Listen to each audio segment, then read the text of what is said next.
Fala, meu amigo, seja muito bem-vindo. Eu sou o professor Thiago Lima e esse é o nosso canal dedicado a você que tem interesse em aprender cada vez mais eletrônica aplicada à manutenção com um conteúdo simples e fácil para que você consiga de fato entender e conseguir aplicar tudo que você aprende aqui no nosso canal. Esse é um dos vídeos da nossa caixinha de pergunta lá do Instagram. Como assim, professor? Nós elencamos as principais dúvidas das caixinhas de perguntas do nosso Instagram e trazemos aqui para vocês no YouTube em formato de vídeo essa resposta para ficar uma resposta mais completa, para que vocês consigam entender cada vez mais o nosso conteúdo e ter mais possibilidades de colocar em prática para progredir cada vez mais na manutenção de placas.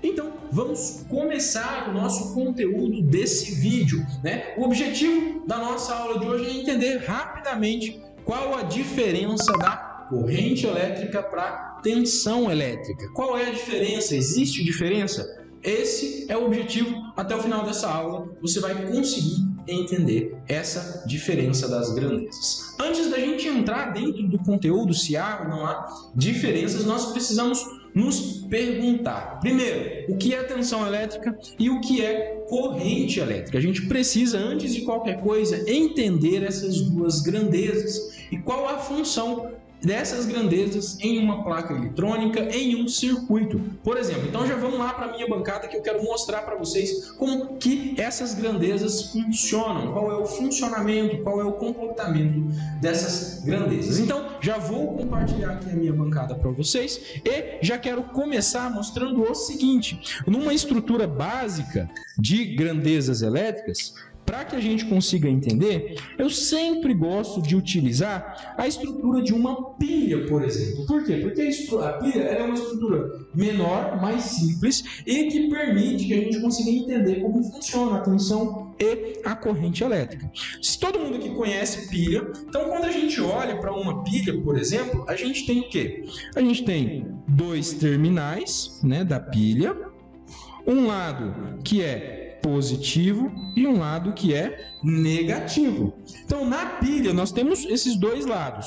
O lado que é positivo, nós temos lacunas, né? Na estrutura atômica, nas cargas elétricas dessa pilha, nós temos lacunas. No lado que é negativo, nós temos excesso de elétrons. Para entender isso aqui, a gente teria que entrar dentro de estrutura atômica para entender a estrutura atômica de cada material, de por que um lado tem lacunas, falta de elétrons e por que o outro lado tem excesso. Nós não teremos tempo para entrar nesse mérito, nesses aspectos. Então, eu vou resumir essa parte e já vamos chegar aqui só na parte que um lado da pilha, o lado positivo, tem lacunas e o lado negativo tem excesso de elétrons. Qual é o objetivo de toda a estrutura atômica? Só para vocês entenderem, toda a estrutura atômica ela busca se estabilizar, fazendo as ligações, aquilo que a gente aprendeu lá em química, né? Então lá no ensino médio, quando a gente estudou isso aí, a gente estudou as ligações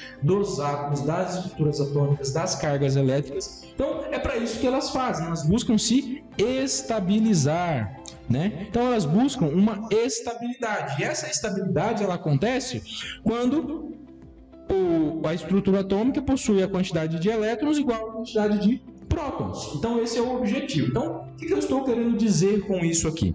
Que a estrutura atômica, as cargas elétricas que possuem falta de elétrons, elas estão buscando elétrons. Os elétrons que têm excesso, as cargas que têm excesso de elétrons, elas estão buscando doar elétrons. Por que isso é importante para nós? Por quê? Numa pilha, a estrutura de uma pilha é por falta de elétrons e excesso de elétrons. Logo, a gente cria do polo positivo para o polo negativo, a gente cria uma DDP, diferença de potencial elétrico. Então essa diferença de potencial elétrico é a diferença de cargas elétricas que existem do positivo para o negativo. Então essa DDP é como se fosse a diferença que há em cargas elétricas positivas para as cargas elétricas negativas. Então isso implica em quê? Implica que existe uma força que está atraindo os elétrons daqui para cá. Porque essa diferença de potencial faz com que exista essa força.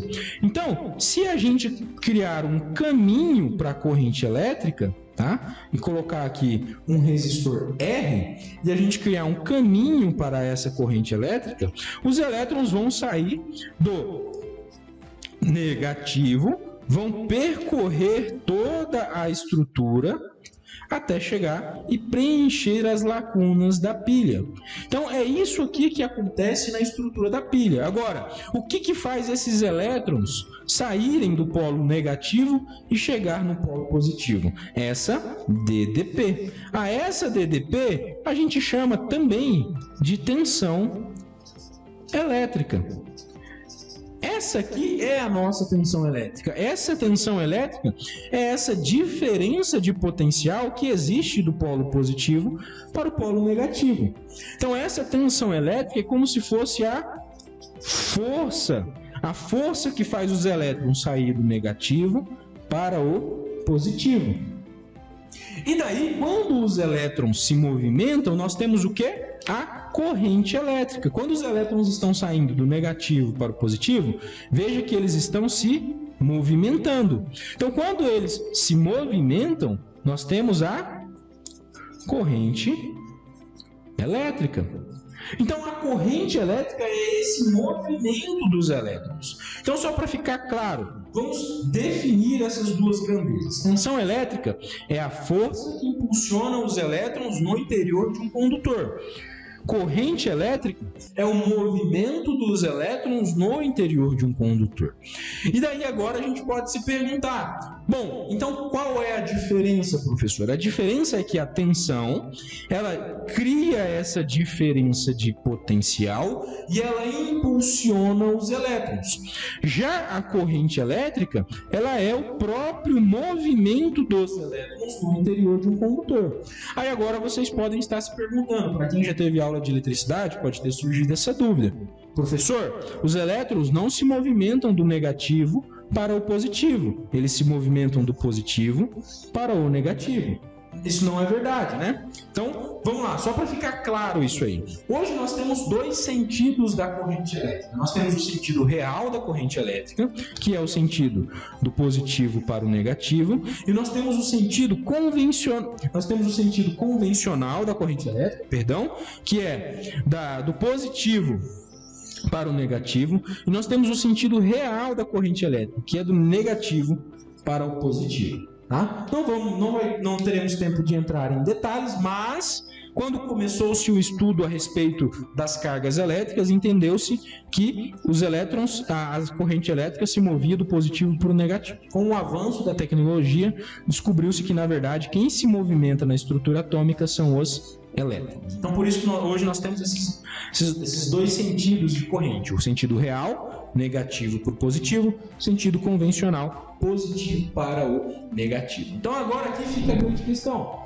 Corrente elétrica, qual é a diferença? A diferença é que a corrente elétrica é a força que impulsiona os elétrons e a tensão elétrica é a força que impulsiona os elétrons e a corrente elétrica é o movimento dos elétrons no interior de um condutor. Então essa é a diferença básica. A tensão é a força que faz os elétrons se movimentar, a corrente é o movimento dos elétrons dentro desse condutor. E daí nós podemos também falar a respeito das grandezas elétricas, né? Da unidade de medida dessas grandezas elétricas. Quando a gente fala de tensão elétrica, a grandeza dela é o volts, é a unidade de medida da tensão elétrica. E quando a gente fala de corrente elétrica, a unidade de medida da corrente elétrica é o ampere. Então essas são as duas unidades de medidas que a gente vai encontrar nessas grandezas, na tensão elétrica e na corrente elétrica. Então, entendendo isso, já vai facilitar muito. Por quê, professor? Por que eu preciso entender sobre as grandezas? Porque isso facilita para a gente fazer uma análise da placa com mais precisão, para a gente entender quando entra a tensão, se ela é alternada, se ela é contínua, qual é a ação das grandezas elétricas nas placas eletrônicas, como elas funcionam. Então, ter uma noção do que são essas grandezas e como elas funcionam também facilita o nosso trabalho na bancada, na hora de fazer a nossa análise e reparo na placa eletrônica. Então, se esse conteúdo fez algum sentido para você e te ajudou de alguma maneira, não se esqueça de curtir o nosso vídeo e seguir o nosso canal para sempre ser avisado de novos conteúdos que a gente está sempre disponibilizando por aqui. Se você ficou com alguma dúvida a respeito da nossa aula ou de algum outro conteúdo referente à eletrônica e manutenção de placas eletrônicas, deixe aqui o seu comentário, deixe aqui a sua dúvida, que a nossa equipe irá sem dúvida responder. Beleza? Valeu, um forte abraço e até a próxima.